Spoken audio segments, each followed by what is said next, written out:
जासु बिरह सोचहु दिन राति, रटहु निरंतर गुन गन पाति। रघुकुल तिलक सुजन सुखदाता, आयो कुशल देव मुनि त्राता।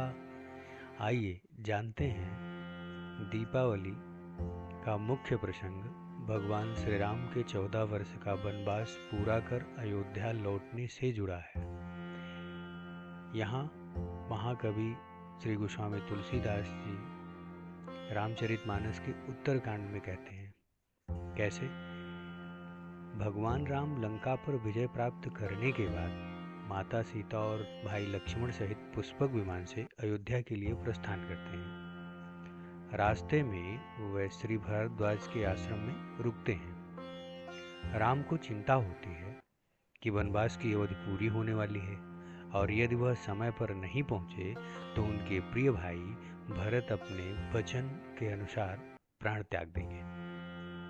तब श्री हनुमान जी तुरंत नंदीग्राम, जहां भरत तपस्वी वेश में रहकर राजकाज संभाल रहे थे, जाकर भरत को प्रभु के सकुशल आने का समाचार देते हैं। और वहीं ये कहा गया है, जासु विरह सोचौ दिन राति, रटहु निरंतर गुन गन पाति, जो मैंने शुरुआत में कहा। रघुकुल तिलक सुजन सुखदाता, आयौ कुशल देव मुनि त्राता।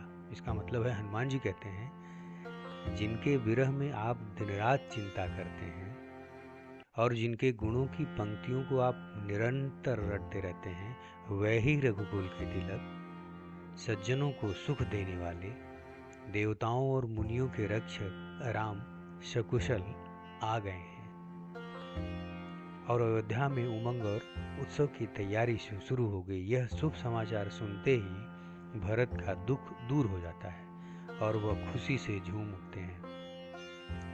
वह तुरंत अयोध्या जाकर गुरु वशिष्ठ और माताओं को यह संदेश सुनाते हैं। खबर सुनते ही पूरी अयोध्या नगरी में खुशी की लहर दौड़ जाती है। अयोध्यावासी, जिनमें स्त्री पुरुष बूढ़े जवान सभी शामिल थे, खुशी से बावले होकर दौड़े चले आते हैं। घरों और गलियों को सुगंधित जल से सींचा जाता है। जगह जगह कंचन कलशों, सोने के घड़ों को सजा कर रखा जाता है। सभी लोग अपने घरों के दरवाजों पर बंधनवार ध्वजा और पताकाएं, झंडे लगाते हैं।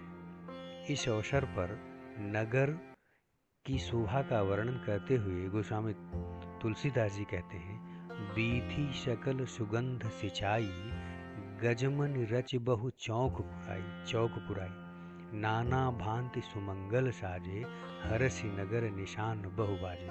इसका मतलब, सारी गलियां सुगंधित द्रव्यों से सींची गई हैं और जगह जगह गजमुक्ताओं, हाथी के माथे से निकलने वाली मणि से चौक, रंगोली बनाए गए हैं और अनेक प्रकार के सुंदर मंगल साज सजाए गए हैं और हर्षपूर्वक नगर में बहुत से नगाड़े बजने लगे हैं।